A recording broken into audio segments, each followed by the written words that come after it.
Alô amigos primatas, aqui é mais um vídeo meu no canal Ricardo História Ciência. Dessa vez eu vou falar um pouco mais especificamente de filosofia, um tanto na filosofia do filósofo Spinoza. Bem, o pensamento de Spinoza é dividido em várias obras. Nós temos Pensamentos Metafísicos, escrito em 1663. Temos Tratado da Correção do Intelecto, que foi entre 1660 e 1663.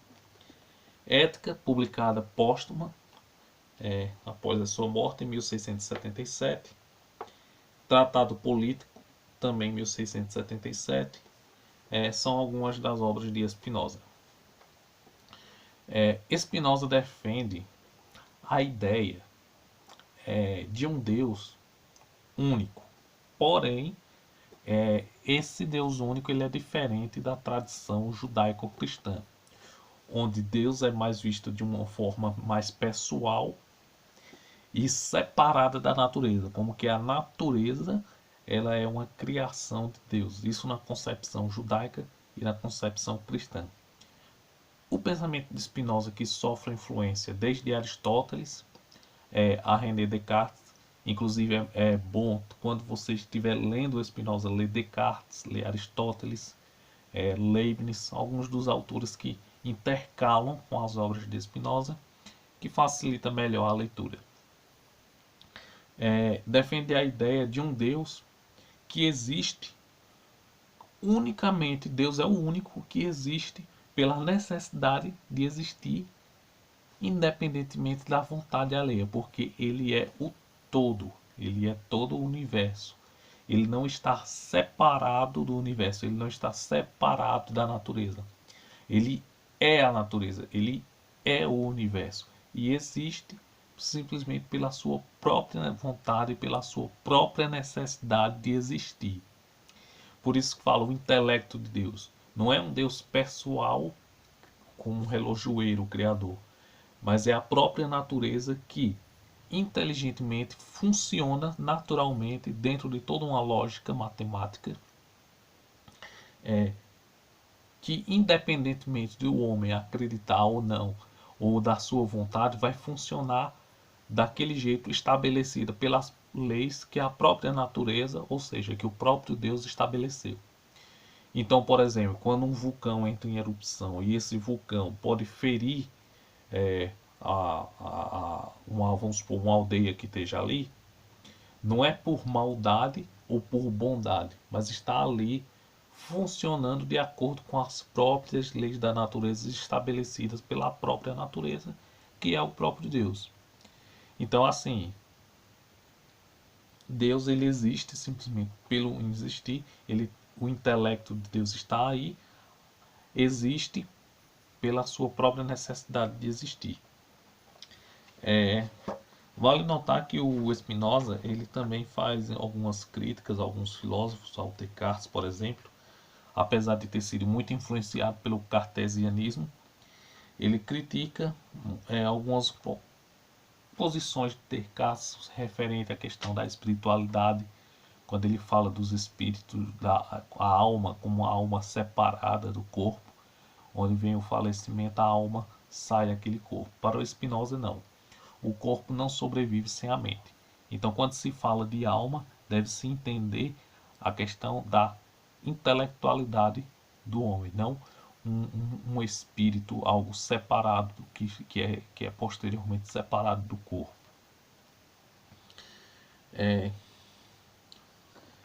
Mais interessante também, por exemplo, nós temos o livro Ética, que é a sua principal obra.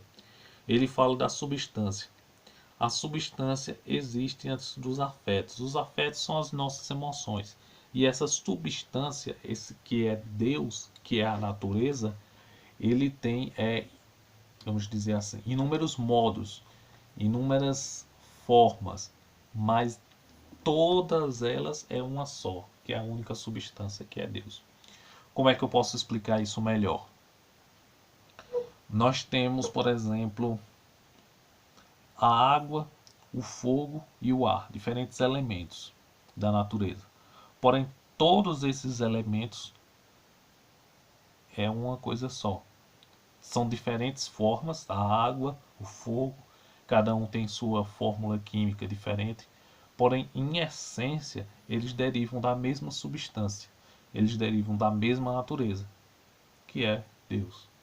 Isso na concepção espinosista. Você pode discordar, a filosofia é um debate intenso entre ideias, cada um vai defendendo sua tese. Existem os ateus, os agnósticos, os cristãos, os budistas, os espíritas, cada um tentando, tanto na questão teológica como filosófica. No caso, Spinoza, ele vai fazer fortes críticas à religião e defendendo mais um pensamento racional, mais científico, indo para o lado dessa sua concepção filosófica. Ele rejeita a ideia do ateísmo, mas ele rejeita também a ideia de um Deus criador. Para ele, Deus é tudo o que existe, nada separado da natureza. Por exemplo, tudo é limitado por outra coisa. Nosso intelecto é limitado por outro. Mas Deus, que é a natureza, não, pois é infinito e está em todo lugar. Ou seja, ele não depende de características humanas ou de limitações que o ser humano tenta colocar nos mais variados argumentos teológicos ou filosóficos. E também, por exemplo, na sua obra Tratado da Correção do Intelecto, é onde ele vai tentar corrigir alguns erros que ele aponta de alguns pensadores da época, e não só na questão de Deus, mas na questão política. Por exemplo, quando a gente fala de Deus, por exemplo, uma coisa é Deus, outra coisa é a ideia que a sociedade tem de Deus por meio das variadas religiões, por exemplo. E uma coisa é a democracia, onde permite a convivência entre contrários, entre as diferentes interpretações e visões políticas, religiosas. Outra coisa é um Estado se dizer democrata, mas não seguir a própria essência da democracia, que é essa convivência entre contrários. E nessa obra, o Tratado do Intelecto, Pensamentos Metafísicos, Ética, ele vem apontando todas vamos dizer assim, tanto essa questão de Deus como a natureza, mas ele também vai falar da questão da democracia, onde ele bebe muito da Grécia Antiga, né, dos filósofos socráticos, como o próprio Sócrates, Platão e Aristóteles, principalmente Aristóteles, ele cita muito Aristóteles,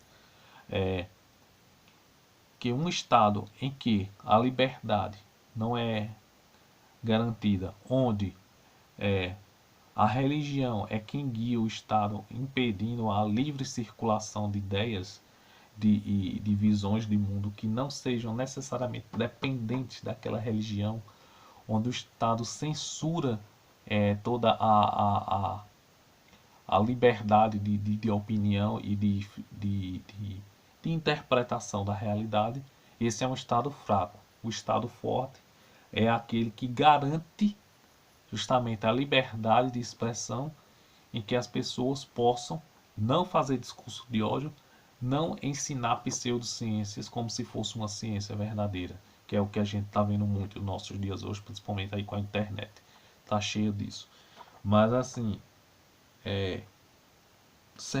fazer a separação entre religião e política e Estado. Um Estado laico, onde possa assim, conviver as diferenças entre os contrários, mas que convivam harmonicamente. Isso ele já dizia no século XVII, para você ver como ele está muito acima do seu tempo. Bem, eu acho que por hoje é só. Até o próximo vídeo. Curtam a página Ricardo História e Ciência. Me sigam lá também no Facebook. Dê o like, se inscrevam no canal, compartilhem com seus amigos e até mais.